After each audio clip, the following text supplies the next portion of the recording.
Now exercise 7.2, इससे पहले हमारा एक इलस्ट्रेशन है जो इलस्ट्रेशन 4 में भी हमसे रह गया है, तो हम पहले उसे देख लेते हैं एक बार। इलस्ट्रेशन 4 हम डायरेक्ट इलस्ट्रेशन 5 का है सेम, इसी में हमारा कौन सा इलस्ट्रेशन 4 जो है कौन सा है, मिस टी ट्रेडर के नाम से हमारा इलस्ट्रेशन नंबर 4 जो है बाकी रह गया था। हमने डायरेक्ट इससे पहले कौन सा कर दिया, इलस्ट्रेशन 5 कर लिया था। तो चलिए अभी इलस्ट्रेशन 4 जो रह गया था इसे भी कंप्लीट कर लेते हैं। क्या बताया गया, enter the following transaction in the bank column cash book of miss T traders of for अप्रैल 2014। क्या प्रिपेयर करना है बता दिया गया है। Again bank column cash book आपको प्रिपेयर करनी है। मिस टी ट्रेडर हमारा कौन है, जिनका बिजनेस है उन्हीं का है, मिस टी ट्रेडर के नाम से उनका बिजनेस है। हमें यही चीज मेंटेन करनी है। मंथ एंड डेट आपको दे के रखी हुई है, मींस अप्रैल मंथ के कुछ ट्रांजैक्शन है, 30 अप्रैल तक के ट्रांजैक्शन है जो आपको सारे दे के रख दिए उन्होंने, बराबर। प्रिपेयर क्या करना था, बैंक कॉलम कैश बुक, तो बैंक कॉलम कैश बुक हम प्रिपेयर कर लेंगे। क्लियर, चलिए इसको प्रिपेयर कर लेते हैं हम। सेम कुछ ऐसा ही प्रिपेयर होता है, बैंक कॉलम कैश बुक भी तो बना लेंगे। Bank column cash book centre में आएगा, इसका फॉर्मेट पता ही आप सबको भी, 4th इलस्ट्रेशन पे आ चुके हैं अभी तक हम, तो आपको अच्छे से क्लियर हो ही गया होगा कि किस तरीके से इसका फॉर्मेट बनेगा। Date particular cash bank, particular cash bank. Now क्या बताया गया, फर्स्ट देखते हैं 14 अप्रैल बताया गया है, तो आप दोनों जगह पहले 14 लिख देंगे, 2014। अब हमारा ये जो ट्रांजैक्शन है ये स्टार्ट करेंगे। क्या बताया गया है, 1 अप्रैल कमेंस बिजनेस विद कैश। आपने बिजनेस स्टार्ट किया किसके थ्रू, कैश लेके आओ बिजनेस में। कितना, 60,000 रुपीज आप कैश बिजनेस में लेके आए हो। बिजनेस में पैसा आया है, कैश आया है, तो मतलब कितना आएगा, डेबिट साइड पे। क्या आया है, एज अ कैपिटल। कैसे फॉर्म में आया है, कैपिटल। जब भी बिजनेस में आता है तो क्या आ जाता है, कैश टू कैपिटल। बिजनेस जब स्टार्ट होता है तब कैश टू कैपिटल। क्लियर, इसी तरीके से होगा। देन डेबिट जो कैपिटल कहां पर है, क्रेडिट है, डेबिट हो जाएगा, डेबिट हो गया है। कितना आया था, 60,000 एज अ कैश के थ्रू आया था। कैश कॉलम में 60,000 की एंट्री आ गई, बराबर। Now next, open bank account with SEBI, कितना, 45,000। यहां पर आपको क्या बताया गया, क्वेश्चन से समझना कि आपने अकाउंट ओपन करा किसमें, स्टेट बैंक ऑफ इंडिया में आपने अकाउंट ओपन किया है, बहुत अच्छी बात है। देन आपने अकाउंट ओपन कितने से किया है, 45,000 से। मींस आपने अकाउंट जैसे ओपन किया, आपने 45,000 रुपए उसमें डिपॉजिट किए होंगे, तभी तो हुआ है। इन शॉर्ट आपके पास से क्या हो गया है, बैंक अकाउंट टू कैश। क्या हुआ है, आपके पास से कैश चला गया है, किसमें, बैंक में गया है ना। क्यों, क्योंकि आपने अकाउंट ओपन किया था ना, आपने जस्ट एक अकाउंट ओपन किया है बैंक में, बैंक टू कैश। आपके पास से कैश चला गया, किसमें गया है, बैंक में। कितना, 45,000 रुपीस गया है, बराबर। मैंने बताया कि जब भी कैश से बैंक में जा रहा है, बैंक से कैश के थ्रू आ रहा हो, एंट्री क्या हो जाएगी, कॉन्ट्रा एंट्री होगी। क्या होगी, कॉन्ट्रा एंट्री। चलिए तो 1 April for 3rd April contra entry है, मींस दोनों साइड पे ही आएगी ये, है ना। फर्स्ट डेबिट से स्टार्ट करेंगे। आपका बैंक बैलेंस बढ़ गया है, आपका बैंक बैलेंस क्या हो गया है, बढ़ गया। कितना, 45,000। कैसे बढ़ा, कैश दिया गया था क्योंकि, है ना। ट्रांजैक्शन अभी हमने देखा, जर्नल एंट्री क्या आई थी इसकी, bank to cash. Clear, journal entry ऐसी ही थी, तो कैश कॉलम पे बैंक का कॉलम, वहां पे क्या जाएगा, कैश आ गया। बैंक का कॉलम में तो क्या आ गया, कैश इंक्रीज हुआ है। से कैश आपका डिक्रीज हो गया, आपके पास से पैसा उतना चला गया ना, लेकिन आपके बैंक में गया है पैसा, कहाँ गया है, कैश कम हो गया है किसमें, बैंक में, तो बैंक के नाम से आएगा 45,000। क्लियर, कॉन्ट्रा एंट्री है तो उसका सिंबल देना पड़ेगा, अदरवाइज ये क्लियर कर ही नहीं पाएंगे कि ये कॉन्ट्रा एंट्री, ऐसा लगेगा दो अलग अलग इफेक्ट है, क्योंकि यहाँ पर आप नरेशन तो लिखेंगे नहीं किसी के, इसलिए कॉन्ट्रा एंट्री है मींस आप डबल इफेक्ट दे रहे हो, तो डिनोट सी से कंपलसरी आपको करना ही पड़ेगा, बराबर। नाउ नेक्स्ट क्या बताया गया है, परचेज गुड्स बाय कैश, आपने गुड्स परचेज किए हैं कैसे फॉर्म में, कैश के थ्रू आपने परचेज किया है, कैश के थ्रू परचेज किया मींस कैश आपके पास से कम हो गया, किधर साइड आएगा, क्रेडिट साइड पे आएगा, कौन सी साइड आएगा, क्रेडिट साइड। परचेज कितना था 7,000, कैश में परचेज किया है इसलिए कैश अकाउंट में से वो डिडक्ट हो गया, है ना, डिडक्ट हुआ, बराबर ना। नेक्स्ट, परचेज ऑलवेज कहां पर आता है, क्रेडिट साइड पे ही जाता है, क्योंकि उसमें से डिडक्ट ही होती है अमाउंट, है ना। ना 10th अप्रैल परचेज, ना 10th अप्रैल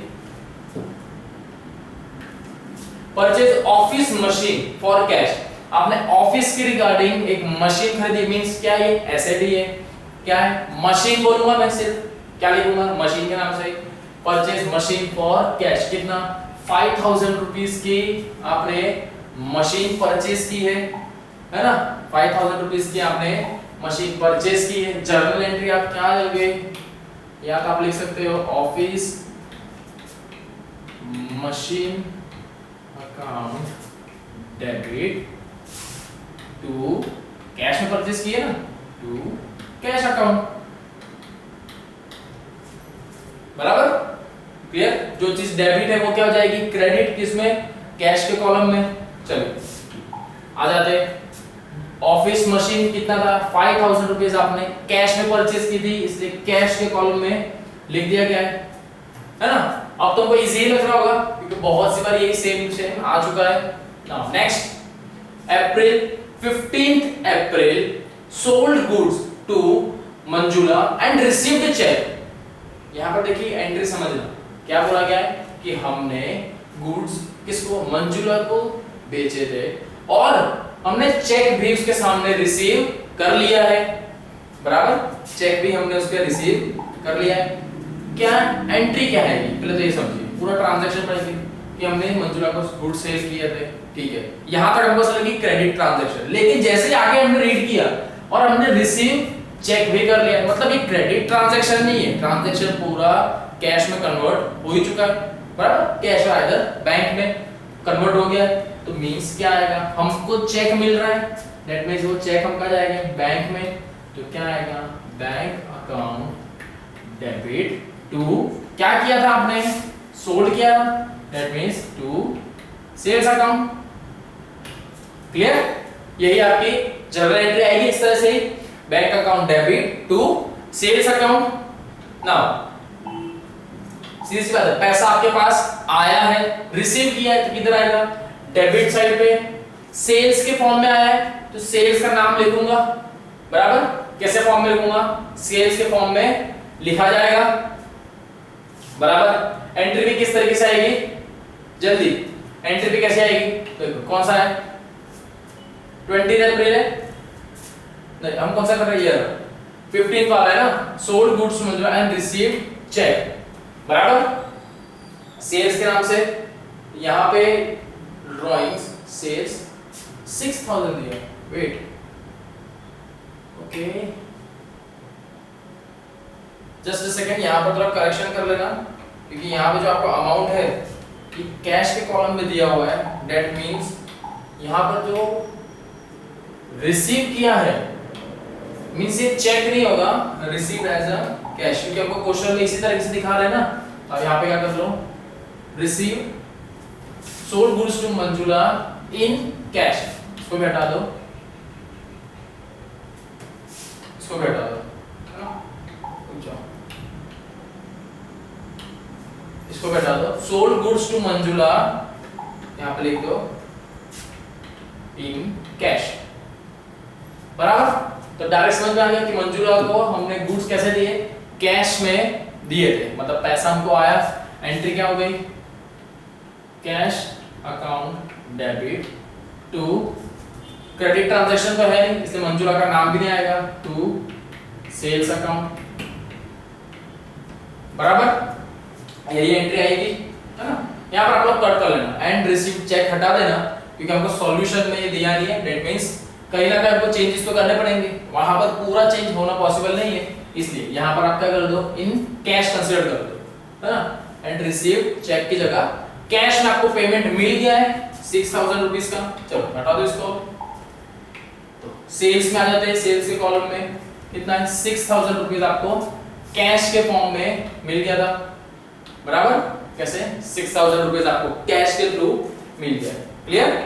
तो आप चेंज कर लेना, सिर्फ यहाँ चेंज करना, एंड रिसीव चेक की जगह इन कैश कर लेना। नाउ नेक्स्ट अप्रैल 18 अप्रैल कैश सेल्स बताया गया कितना है 10,000 रुपीस, जर्नल एंट्री जल्दी से बता लिखते जाएंगे या दिमाग में जल्दी याद रखें कि क्या आएगा भाई, कैश सेल्स हुआ है means cash to sales account debit होगा, cash account debit to sales account, clear. Cash आपका इंक्रीज हुआ, जब जब सेल आएगा तो कैश क्या हो जाता है, इंक्रीज हुआ है, मतलब कहां पर आएगा, डेबिट साइड में आएगा, किसके नाम से, सेल्स के नाम से आएगा। 18 अप्रैल सेल्स कितना था 10,000 का, इंक्रीज हुआ था, कैश सेल्स था, इसलिए कैश के कॉलम में भी आया है, बराबर है ना।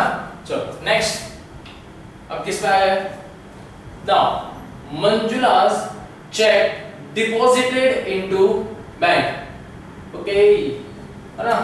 अब यहां पर सेम यही है, ट्रांजैक्शन तो आपको यही दिया हुआ है मंजुला के नाम से, लेकिन यहाँ पे चेक में था, तो यहाँ पे चेक में लोग ने एंट्री लिखी नहीं थी, है ना, चेक में जो है एंट्री लिखी नहीं है, यहाँ पर एक गड़बड़ करिए लोग, मींस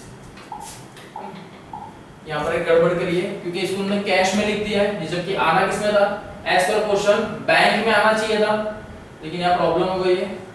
चलो मैं आपको इसको क्लियर करवा देता हूँ एक बार।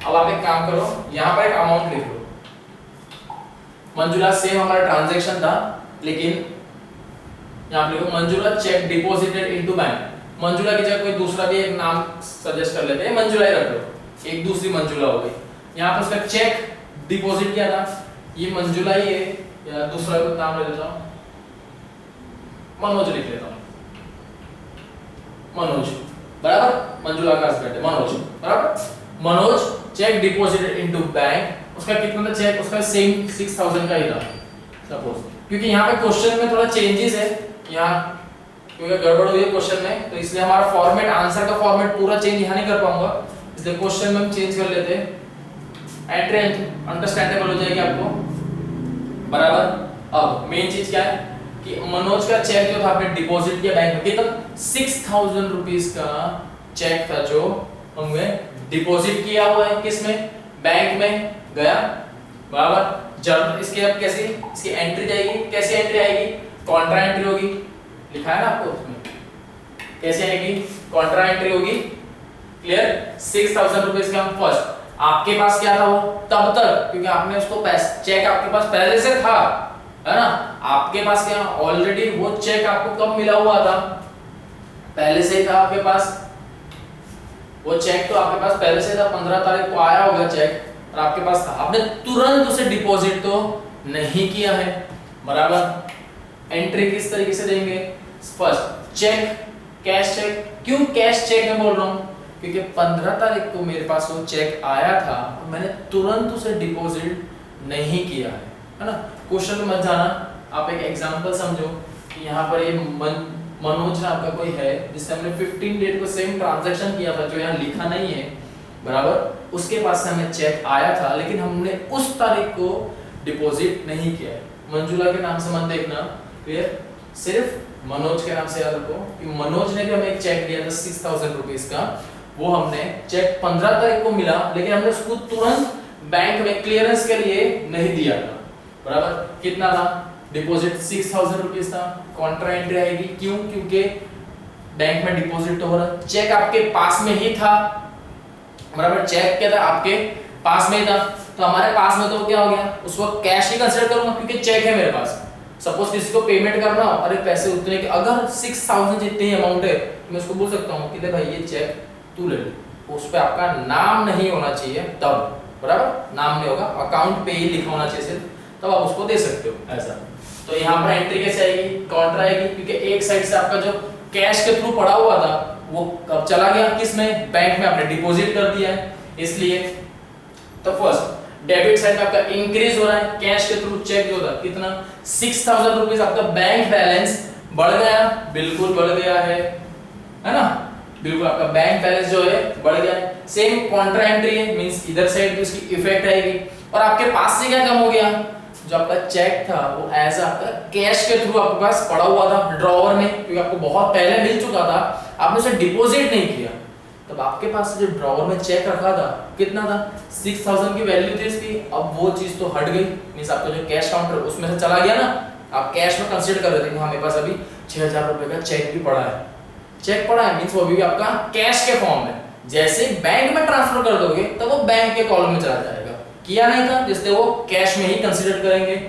20 अप्रैल बैंक चेक किसमें आएगा, 6000 रुपीस, कहां पर, कैश में से, क्योंकि आपका कैश का जो 6000 था वो कम हो गया, कहां चला गया, बैंक में चला गया, कॉन्ट्रा एंट्री, बराबर। Now next, paid wages by cheque, आपने वेजेस पे किए हैं, है ना, वेजेस पे किए हैं, क्या आएगा, wages account debit to bank account, है ना, ये क्या आएगी आपकी, सेम यही एंट्री आएगी, बैंक के कॉलम में वेजेस आपने पे किए, कितना 300 रुपीस के आपने वेजेस पे कर दिए, सीधी सी बात है, चेक के थ्रू आप पेमेंट कर रहे हो, तो पेमेंट कर रहे हो, हमारे पास डिडक्ट होता कहां आता है, क्रेडिट साइड पे आता है। जर्नल एंट्री में हमने देख ली किधर 20 अप्रैल वेजेस कितना था 300 रुपीस, थ्रू चेक दिया है इसलिए बैंक कॉलम में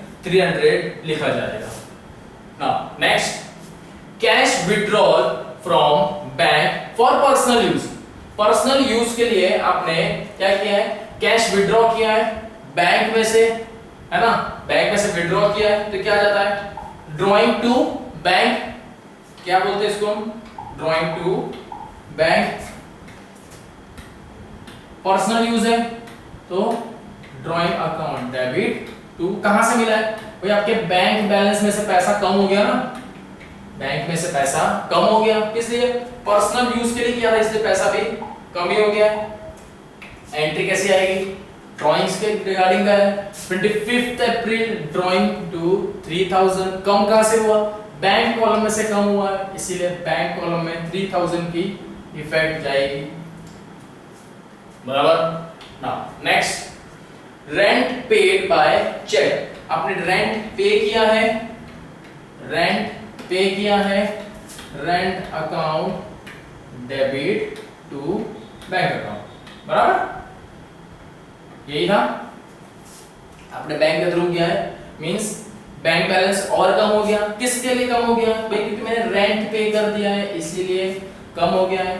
30 अप्रैल रेंट कितना था, 2000 रुपीस था, बराबर हो गया ये। नाउ आपके ट्रांजैक्शन सारे कंप्लीट हो गए, अब क्या करेंगे, फाइनल बैलेंसिंग अमाउंट करेंगे। चलो फर्स्ट कैश साइड का हम टोटल कर लेते हैं, तो कैश का टोटल कर लो, जितना डार्क पोर्शन किया हुआ इन सबका क्या करना है आपको, टोटल करना है ना, चलो तो कर लो इन सबका टोटल जल्दी से, 60,000, 6,000, 10,000, कंपेयर करो कैश के जो क्रेडिट साइड के टोटल से कंपेयर करो किस साइड पे ज्यादा आ रहा है। जैसे यहां पर देखने में क्या पता चल रहा है आपको कि डेबिट साइड का टोटल ज्यादा है किसके कंपेयर में, क्रेडिट के, कैश कॉलम का, तो इस कैश कॉलम को लिख दूं 76,000, 76,000, 76,000 को इन सब में से डिडक्ट करूंगा, रिमेनिंग अमाउंट कितनी मिल गई, 13,000 मेरा क्या था बैलेंस सीडी, 30 अप्रैल डालूंगा, बैलेंस सीडी कितना है कैश का 13,000, तुरंत इसकी क्या कर दूं मैं, पहले इफेक्ट दे दूं, कहां पे, नेक्स्ट मंथ में जाएगी, नेक्स्ट मंथ में क्रेडिट बैलेंस आया तो अब क्या कर दूं वहां पे डेबिट बैलेंस, मई 1 अप्रैल के बाद क्या आता है मई बैलेंस बीडी 13,000 था, 13,000 यहाँ पे लिख दूंगा, बराबर। ये आपकी फर्स्ट स्टेप कंप्लीट हो गई यहाँ पे पूरी। नेक्स्ट स्टेप में क्या करोगे, अब बैंक के रिगार्डिंग ट्रांजैक्शन चेक करो। 45,000, 6,000 यहाँ पर क्लियरली पता चल रहा है कि इतना तो अमाउंट ही नहीं है, बराबर। तो कौन सा डेबिट साइड का टोटल क्रेडिट के कंपेयर में ज्यादा है, कितना है 51,000 रुपीस। दोनों अमाउंट टोटल कर देंगे 51,000 रुपीस। रिमेनिंग अमाउंट कितनी बची 300, 3,000, 2,000 माइनस किस में से होगा 51,000 में से कितनी अमाउंट आई 45,700 का है। क्रेडिट बैलेंस कहाँ का आया बैंक का। नाउ नेक्स्ट स्टेप क्या करोगे, क्रेडिट है उसको कहाँ कर दिया जाएगा डेबिट, अगेन बैलेंस सीडी ही आएगा, oh sorry it's a balance BD. Next month के लिए क्या हो गया उनका ओपनिंग कितना था 45,700, सेम यहाँ पे भी कितना आ जाएगा 45,700।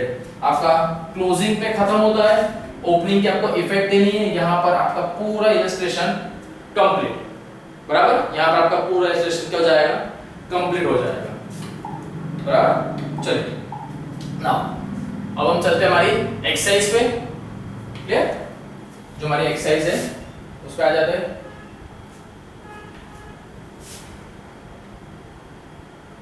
सेवन पॉइंट टू की जो हमारी एक्सरसाइज थी, here we have, चलो क्या बताया गया था 7.2 फिल इन द ब्लैंक्स आपको दे के रखे हुए हैं, मेनली कितने 6 दिए हुए हैं। चलिए first in bank column cash book dash column are shown as each side. Bank column cash book में ऐसा कौन सा कॉलम है जो दोनों साइड पे आता है, कॉलम ऑन ईच साइड पे है, कौन सा है ऐसा, कौन सा है bank and cash, bank and cash book यही तो है। दोनों साइड का बताते हैं ना कि एक साइड बैंक का एक साइड कैश का है, यही बताते हैं हम लोग भी, बराबर। Now then the bank column cash book records transaction relating to dash as well as dash. Bank column cash book के अंदर हम कौन से ट्रांजैक्शन रिकॉर्ड करते हैं, कौन से ट्रांजैक्शन रिकॉर्ड करते हैं, कौन से ट्रांजैक्शन रिकॉर्ड करते हैं जो किसके रिलेटेड कैश और बैंक के रिलेटेड हो, परफेक्ट किसके रिलेटेड हो कैश और बैंक के रिलेटेड हो, वही ट्रांजैक्शन क्या करते हैं हम लोग रिकॉर्ड करते हैं सिर्फ। Now credit balance of bank column of cash book is called, बहुत पहले भी पढ़ चुके हम लोग कि क्रेडिट बैलेंस अगर आपको बताया जा रहा है, क्या बताया जा रहा है क्रेडिट बैलेंस ऑफ बैंक आपको बताया जा रहा है, तो मतलब क्या हुआ बैंक ओवरड्राफ्ट। क्या आएगा बैंक ओवरड्राफ्ट। याद रखना क्रेडिट बैलेंस बैंक कॉलम का क्या होता है बैंक ओवरड्राफ्ट, क्या आता है ओवरड्राफ्ट, बराबर क्या आएगा overdraft. Next when a check is received from a customer but not deposited into the bank on the same day it will be recorded on dash side in the dash column। अब समझो क्या बता रहे हैं आप, suppose आपके customer के पास से आपने कोई चेक रिसीव किया, लेकिन आपने उसे सेम डे मींस जिस दिन आपको चेक मिला उसी दिन आपने बैंक में उसे डिपॉजिट नहीं किया है, आपने डिपॉजिट नहीं किया है, नहीं बोल रहे हैं ना, यहाँ पर आपने डिपॉजिट नहीं किया है, तब वो टाइम पे क्योंकि आपने चेक तो रिसीव किया है, उसकी आप एंट्री क्या दोगे और कौन से साइड पे उसकी एंट्री आएगी। सीधी सी बात है, आपको चेक मिला है ना, कोई भी चीज मिलती है तो कहां पर आती है डेबिट साइड, लेकिन आपने चेक उसको डिपॉजिट नहीं किया तो आप कैश के फॉर्म में उसे रखोगे, तो क्या आएगा डेबिट और क्या आएगा कैश। क्या आएगा when a check is received from a customer but not deposited into the bank on the same day it will be recorded on the debit side in cash column। ऊपर illustration में सारे देख चुके हैं यही point. Now when transactions relate to both cash and bank side of bank column cash book such transactions are known as, कहां पे transaction relate to both cash and bank side, दोनों साइड पे आ रहे हैं, जब बैंक और cash में दोनों में उसकी इफेक्ट जा रही है, एक साइड कैश में भी हम लिख रहे हैं दूसरी साइड बैंक में भी लिख रहे हैं, ऐसा तो सिर्फ एक ही एंट्री में होती है, कौन सा कॉन्ट्रा एंट्री में। कौन सी एंट्री में? कॉन्ट्रा एंट्री के अंदर ही होता है ये, बराबर। नाउ व्हेन चेक रिसीव्ड, कौन सा है? Now when cheque received from customer is given to some other party, it is called, क्या होता है? एंडोर्समेंट। क्या आता है? एंडोर्समेंट होता है इसके। आपको एक जगह से चेक मिला है, आपको वही cheque may be same amount का किसी और पर्सन को देना है, तो आप क्या करोगे? सेम वही चेक, नाम नहीं लिखा होता उस पे, आप सामने थर्ड पर्सन को बोल देते हो कि भाई ये तुम्हारा चेक है, अकाउंट पे ई ओनली करके देना, नहीं तो अदरवाइज क्रॉस चेक करके दिया जाता है, बराबर। ये चीज नहीं बताई गई थी, इस तरीके से चेक दिया जाएगा, है ना। चलिए, और हमारा नेक्स्ट टॉपिक क्या आ गया है? पेटी कैश बुक। क्या आ गया है? पेटी कैश बुक। आपको पेटी नहीं बनानी है यहाँ पे, ये पेटी होगी एक कैश बुक की। मीनिंग है उसका हम देख लेते हैं क्या है।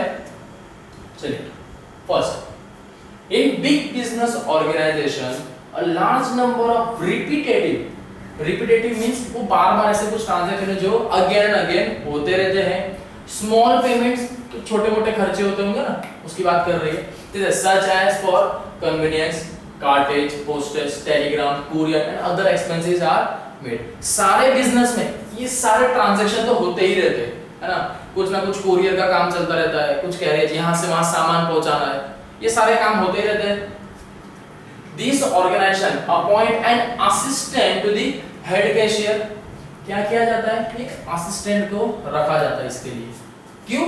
ताकि ये सारे जो इसके रिगार्डिंग ट्रांजैक्शन है वो पूरे कर दे। They appointed cashier is known as petty cashier. वो जिसको अपॉइंट करते हैं कि भाई ये सारे ट्रांजैक्शन तुम देखना, उस पर्सन को क्या बोला जाता है? पेटी कैशियर। इन शॉर्ट मैं आपको एक एग्जांपल के थ्रू बताता हूं, रुकना। We make payment to this expense and maintain a separate cash book to record this transaction. क्या बताया जा रहा है? कि हम इसके पेमेंट के रिगार्डिंग, पेमेंट एंड एक्सपेंस, क्योंकि हमने हेड कैशियर को क्यों रखा हुआ है? क्यों रखा? ताकि वो ये सारे एक्सपेंस जो होते हैं, जो छुट्टक खर्च होते हैं ना या छोटे-मोटे खर्च है, वो कौन देखेगा? Head cashier. बिजनेस के अंदर कहां की बात कर रहे हैं? बिग बिजनेस ऑर्गेनाइजेशन है, क्योंकि छोटे-मोटे में तो ऐसे ही हो जाएगा। बिग बिजनेस की बात की जा रही है, तब जो छोटे-मोटे खर्चे होते हैं तो उसके लिए एक पर्सन को पहले आगे रख दिया जाता है कि भाई ये छोटे खर्चे ये तुम देख लो, बराबर, तुमको ये सब देख लेने का, क्लियर कर देने का। तो ये उनका काम है। सेपरेट कैश बुक, वो अपनी खुद की एक कैश बुक प्रिपेयर करेंगे, क्योंकि उनको कुछ पैसे दिए जा रहे हैं, उसमें से उनको खर्च करना है। Such a cash book is called petty cash book. इसके रिगार्डिंग बुक बनी जाएगी, उसको क्या बोला जाएगा? पेटी कैश बुक, बराबर। The petty cashier work on the impress system. Under this system, a definite sum says 4,000 is given to the petty cashier at the beginning of the period. अब यहाँ पर आप समझो कि पेटी कैशियर को है, just like an example आपको बताता हूँ। जैसे बहुत से घरों में क्या होता है? आपको पॉकेट मनी दी जाती है ना। पॉकेट मनी दी जाती है, क्यों दी जाती है? कि भाई देखो जो रेगुलर मंथली होती है, बहुत से उनकी, किसी की मंथली होती है या कोई वीकली भी होती है, बहुत नसीब वाले होते हैं जिनकी वीकली भी मिल जाती है, ईयरली होती है, मे बी शायद कोई डे पे भी देता है कि भाई ले लो, हर डे के हिसाब से ले लो, है ना। वीक वाइज भी होती है, बराबर। अब समझो इसके अंदर क्या है। पॉकेट मनी आपको एग्जांपल में पेटी कैश बुक के थ्रू दे रहा हूँ। पेरेंट्स आपको क्या करते हैं? सपोज किसी को 2000 रुपीज या 1000 एक महीने के हिसाब से आपको पैसे दे दिए जाते हैं। क्या बोलते हैं कि भाई तेरा इसके रिगार्डिंग जो भी तेरे खर्चे हो, है ना, जो भी तुम्हारे खर्चे हो वो किसमें से ले लेना? हमने जो तुमको पैसा दिया है इसमें से डिडक्ट करते जाना, है ना। फाइनल पे ऐसा नहीं कि हर एक चीज के लिए घर पे आए, अरे इसके लिए पैसा दे दो, उसके लिए पैसा दे दो, नहीं, ऐसा नहीं। क्या करते? आपको टोटल एक लमसम अमाउंट दे दी जाती है कि भाई ये रहे तेरे महीने के खर्चे, इसमें से तू जो भी खर्चा हो वो करते जाना, बराबर। Eight the end of the month आप भी मेंटेन करके रखते होंगे कि मेरा कौन सी जगह पर खर्चा हो गया, और एट द एंड कितना रिमेनिंग अमाउंट अभी मेरे पास बचा है, कितने, सपोज 2000 में से भी कितना अमाउंट मेरे पास बचा, है ना। तो आप ये सारी चीज मेंटेन करते हो। Same just like as a petty cash book, बराबर। पेटी कैश बुक में भी क्या होता है? आपको सामने से कंपनी क्या करती है, पहले ही क्या स्टार्टिंग में ही कंपनी स्टार्टिंग में ही एक पर्टिकुलर मतलब कोई भी अमाउंट, कोई सी भी जैसे पर्टिकुलर अमाउंट आपको दे देती है ना। कंपनी अपने टर्नओवर के हिसाब से एक अंदाजा लगाती है कि हाँ मेरा लगभग इतना खर्चा तो नॉर्मल है, शायद हो ही जाएगा। क्या करें, जैसे 10,000 रुपीज जो हेड कैशियर है, जो बिजनेस के छोटे मोटे खर्चे होते हैं, तो उसके लिए क्या किया है, हेड कैशियर है, हेड कैशियर इनको क्या किया है, अपॉइंट कर लिया गया है ना। इनको क्या किया, अपॉइंट कर लिया, क्यों, ताकि जो स्मॉल पेमेंट्स होते हैं, मींस छोटे मोटे ट्रांजैक्शन है ना, स्मॉल पेमेंट है, वो कौन देख ले, वो ये सारे ये ट्रांजैक्शन कौन देख ले, ये देख ले, बराबर है ना।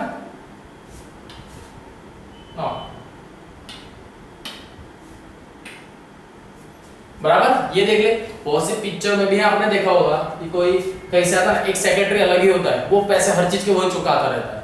दैट मींस वो कौन होता है, हेड कैशियर होता है, जिसको सारे खर्चे दे के रखे। जैसे 10,000 दिया हुआ है, पोस्टेज का चार्ज होगा, है ना, पोस्टेज का, ये जो हर बार तो होता नहीं, पोस्टेज का होगा, कैरियज का होगा, देन बिजनेस के रिगार्डिंग कोई एक्सपेंस होगा, है ना, कोई सा दूसरा भी एक्सपेंस होगा, देन कुछ स्टेशनरी काम बोल दूं या रिगार्डिंग कुछ काम हुआ, तो ये सारे खर्चे जो एक्सपेंस होने चाहिए, क्या होंगे वो एक्सपेंस, वो कौन देगा, हेड कैशियर अपने में से डिडक्ट करता जाएगा। क्या करेगा, डिडक्ट करता जाएगा। सपोज अगर 10,000 है ना, कितना है, 10,000 रुपीज है, बराबर। देखो समझाता हूं मैं आपको, कितना, आपको 10,000 रुपीज आपके पास था, उसमें से मेरी पोस्टेज में कितना चला गया, 500 रुपीज चला गया, कैरियर में कितना चला गया, 1,000 रुपीज चला गया, एक्सपेंस में कितना चला गया, अगेन 500 रुपीज चला गया, स्टेशनरी में कितना 1,000 रुपीज चला गया। अब आप बोलोगे, बोले सर ये कैसे हुआ, है ना, ये किस तरीके से पॉसिबल है, बराबर, क्यों।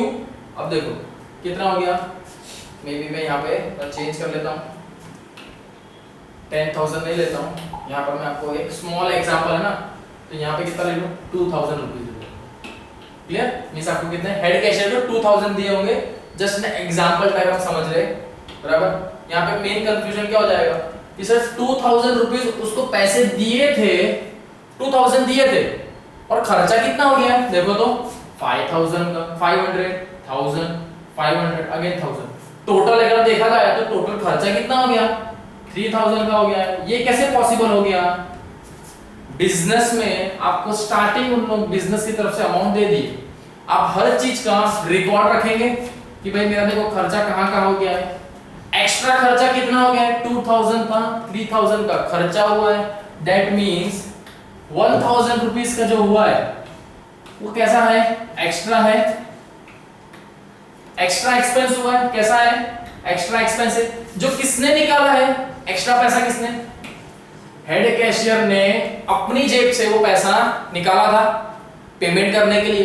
तो eight the end of the month head cashier क्या करेगा, इसका जो पूरी क्या उनने बुक प्रिपेयर करी है ना, पेटी कैश बुक की, उनकी खुद की एक सेपरेट उनने बुक प्रिपेयर करी है, उसके अंदर ये सभी चीज की एंट्री होगी। वो अपना ओपनिंग बताएंगे कि भाई मुझे बिजनेस जब मैंने स्टार्ट किया, नॉट अ बिजनेस, मुझे कैश स्टार्टिंग में कैश कितना दिया था, 2,000 रुपीज दिया था, उसमें से ये सारे मेरे खर्चे हो गए, तो एक्स्ट्रा भाई मैंने अपने पास से 1,000 रुपीज एक्स्ट्रा दिया था। तो एट द एंड आप जैसे ये सबमिट करोगे, आपने खुद से जितना पैसा दिया था, मींस जो हेड कैशियर उसने खुद से जितना पैसा दिया था, उसको वापस जितना पैसा उसने लगाया है उतना पैसा उसको रिटर्न दे दिया जाएगा, बराबर, उतना रिटर्न पैसा उसको दे दिया जाएगा। क्लियर, इस तरीके से क्या बनती है, पेटी कैश बुक बनता है। कि ऐसा होगा कि अब कभी कभार एक्सपेंस कम ज्यादा हो जाता है, तो क्या चेंजेस आते हो, इस तरीके से होता है।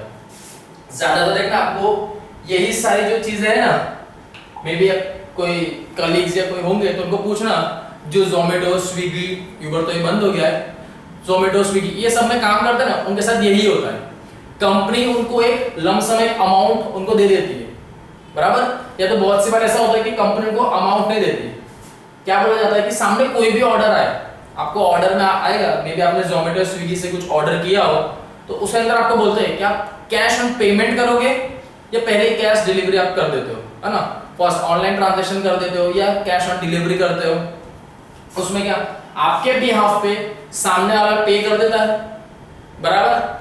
आपने पे कैसे किया है, अपने नेट बैंकिंग के थ्रू आप पे कर देते हो, है ना।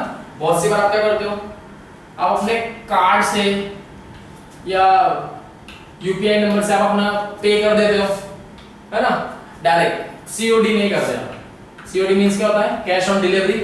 आप सीओडी नहीं करते, बराबर। क्या करते हो, डायरेक्ट कार्ड से पेमेंट कर देते हो। तो कार्ड से आपने पेमेंट किया तो वो तो पर्टिकुलर आप जिसका ऐप यूज कर रहे हो, लाइक जोमेटो स्विगी, उनके पास चला गया। सामने जिस पर्सन को आपका मैसेज जाएगा, आपके पास से एक मैसेज जाएगा, उसको एक मैसेज जाएगा क्या कि भाई एक ऑर्डर मिला है, सपोज एक ऑर्डर मिला है कि पिज्जा का एक ऑर्डर मिला है, तो वो पर्सन को मैसेज आएगा, वो जाएगा वहां पे पिज्जा जहां पर है उस पिज्जा के शॉप में जाएगा, वहां पर जाके इसको मैसेज नहीं आएगा कि पैसे रिसीव हो गए। वो तो एप्लीकेशन में आपने सामने जिसका एप्लीकेशन यूज कर रहे हो उसको पैसे चले गए।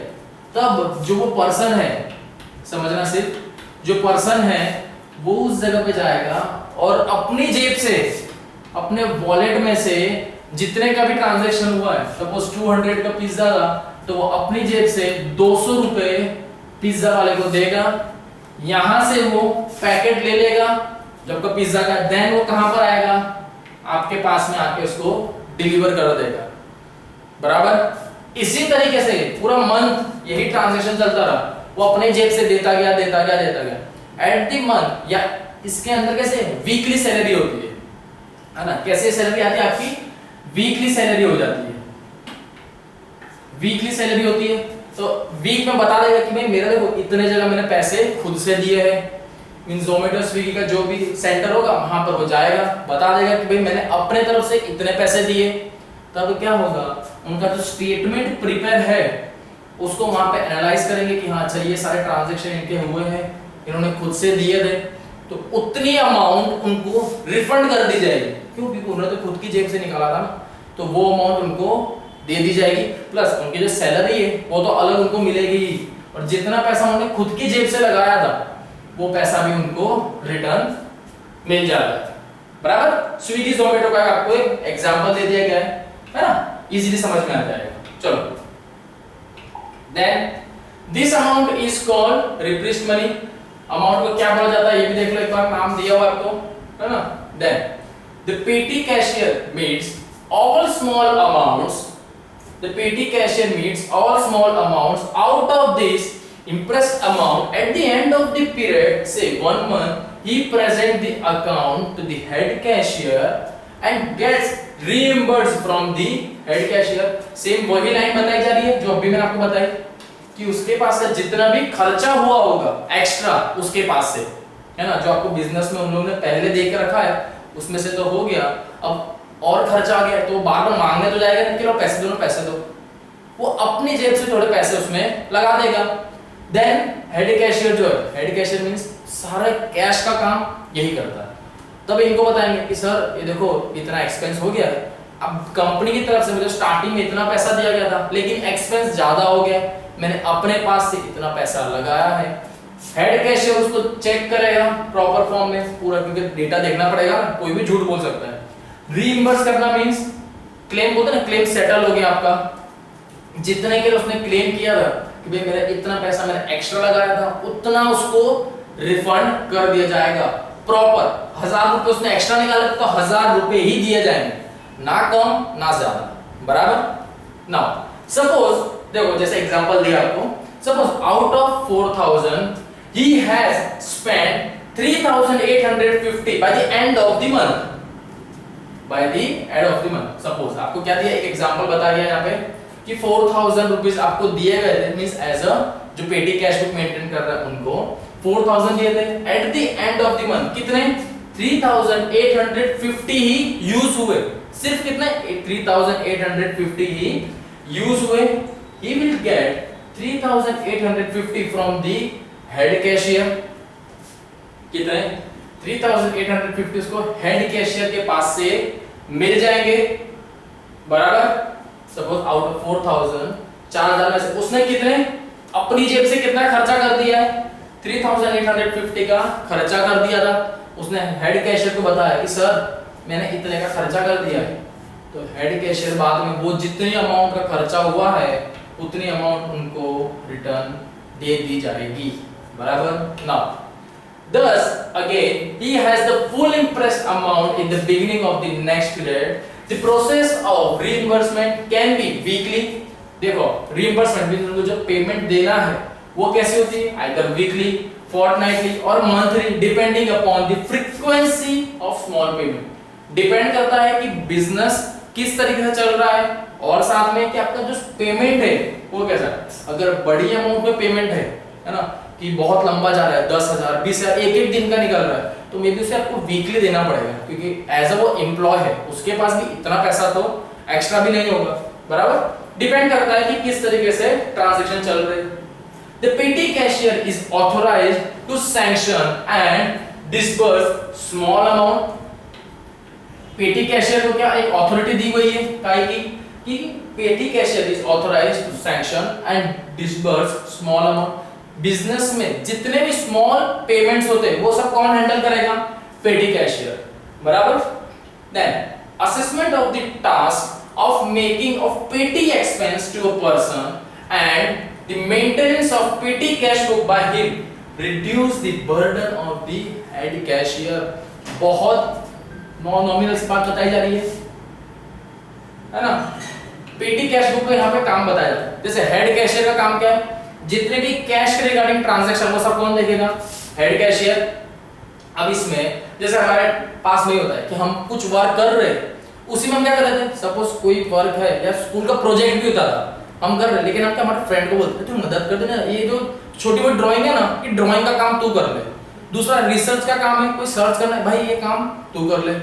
इस तरीके से हम डिस्ट्रीब्यूट कर देते थे ताकि बस एक चीज फोकस होगी कि हाँ कोई भी सर्च करना है गूगल पे वो ये फ्रेंड देख लेगा, दूसरा कुछ ड्राइंग करनी है वो ये फ्रेंड देख लेगा। डिस्ट्रीब्यूट कर दे तो मींस जो मेन पर्सन है उसके लिए इतना बर्डन नहीं होता, वो सिर्फ क्या ऑब्जर्व कर सकता है कि अच्छा ये फाइनल है तो इसको ले लो, ये अच्छा है ये देख लो, बराबर। सेम वैसे ही हेड कैशियर के लिए कितना ये बर्डन कम हो गया, क्यों, क्योंकि पेटी कैश बुक वाला क्या कर रहा है, पेटी कैशियर वो ये सारे स्मॉल ट्रांजैक्शन है उन सबको मेंटेन कर रहा है। बिजनेस में स्मॉल ट्रांजैक्शन ही बहुत ज्यादा प्रॉब्लम क्रिएट करते हैं, है ना। नाउ द पेटी cash book has a number of column for the amount on the payment side. कितने नंबर ऑफ कॉलम होते हैं किसमें, पेटी कैश बुक में। किस साइड पे, पेमेंट साइड। पेटी कैश बुक में याद रखना आपको कुछ बदले में मिलेगा नहीं, आप सिर्फ कंपनी के बिहाफ में पे ही करते जाते हो। Then each of the amount column is allotted to items of specific payment। क्या बताया गया, आप जितने भी कॉलम बनाओगे ना वो सब पे आप स्पेसिफिक बताओगे कि कौन सा कॉलम है, आपने कौन से कॉलम के रिगार्डिंग पे किया है ना, तो पता तो होना चाहिए कि किसके लिए पे किया था। Then the last column is allotted for miscellaneous payment। miscellaneous payment means ये कुछ ऐसे जो छुट्टक खर्च हो जाते हैं ना बिजनेस के रिगार्डिंग ही, बिजनेस से रिलेटेड ही कुछ ऐसे खर्च हो गए जो रेगुलर तो नहीं होते लेकिन खर्चा हो गया। जैसे कुछ बोला जाए लाइक सीलिंग का काम था, एकदम से कहीं पर दरार आ गई, आपने पूरी कंपनी तो आपकी बन चुकी है लेकिन मे भी कहीं कोई जगह पे खराबी आ गई या सीलिंग टूट गई, तो आपने क्या बोला अच्छा इसको खर्चा करा दो, स्पेशल इसके लिए कुछ बुलाने की जरूरत तो है नहीं, सिर्फ फेविक्विक से मे भी ठीक हो जाए या प्लास्टर लग जाएगा, सिर्फ छोटा सा ही काम है। तो इसको कैसे ऐसे छोटे से खर्च होते हैं ना, कैसे नॉमिनल सा ही खर्चा है, तो वो सारी चीजें किसमें, मिसलेनियस एक्सपेंस में चली जाएगी, है ना। Then at the end of the period all amount column are total. ये तो हमारे सब में बताया गया है कि आपका ट्रांजैक्शन जब कंप्लीट हो जाए, कब, month wise, year wise, weekly, depend करता है आप कैसे मेंटेन कर रहे हैं पेटी कैश बुक। क्या करोगे, टोटल निकालोगे, the total of the amount paid shown in the column fifth is deducted from the column 1। First column में से आप कितने, फिफ्थ कॉलम जो है उसको आप क्या करोगे, डिडक्ट करोगे। एग्जांपल हम देखेंगे, बहुत अच्छे से क्लियर हो जाएगा। At the opening of the month the total amount paid in the previous month is reimbursed by the head cashier. इसका फॉर्मेट एक बार देख लो, फॉर्मेट कैसा है। पेटी कैश बुक का फॉर्मेट देखो, ये आपको फर्स्ट अमाउंट रिसीव मींस आपको कितनी अमाउंट कंपनी, जब कंपनी आपको कितनी अमाउंट देगी वो आप यहां लिखोगे कि भाई मेरे पास अमाउंट इतनी है, बराबर। इसके रिगार्डिंग आपके जो एक्सपेंस होते जाएंगे वो आप कैसे लिखोगे, डेट, जिस तारीख पे एक्सपेंस हो रहा है, पर्टिकुलर किसके लिए होगा। कोई भी कंपनी में वाउचर नंबर भी दिया जाता है कि किसके रिगार्डिंग खर्चा हुआ, तो उसको एक वाउचर नंबर देते हैं, वो यहां पर आएगा। आपने जो अमाउंट पे करी है उसका टोटल अमाउंट यहां पर आएगा। कि सपोज एक दिन में आपने पोस्टेज और टेलीग्राम का कर दिया, तो पोस्टेज में पोस्टेज की अमाउंट, टेलीग्राम में टेलीग्राम की अमाउंट, तो टोटल इस डेट को कितना खर्चा हो गया, इन दोनों का टोटल लगा के वो यहां पर आप अमाउंट लिखोगे, बराबर। सेम ऐसे ही डिपेंड अपॉन डेट के हिसाब से आप ट्रांजैक्शन लिखते जाओगे। फॉर्मेट आपका कुछ इसी तरीके से ही बनेगा, बराबर। Amount receive, date, particular, voucher number, amount paid, ये पेड रिसीव बोला था ना। फर्स्ट में से फिफ्थ डिडक्ट करेंगे तो मालूम पड़ेगा कितना एक्चुअल है अमाउंट आपके पास। एनालाइज ऑफ पेमेंट, पेमेंट को एनालाइज करना है। Postage, telegram, conveyance, stationery and miscellaneous expense. Most probably कितने 10 कॉलम्स आपके प्रिपेयर होंगे, बराबर। कितने होंगे 10 कॉलम्स ही आपके सिर्फ प्रिपेयर होंगे, है ना। चलो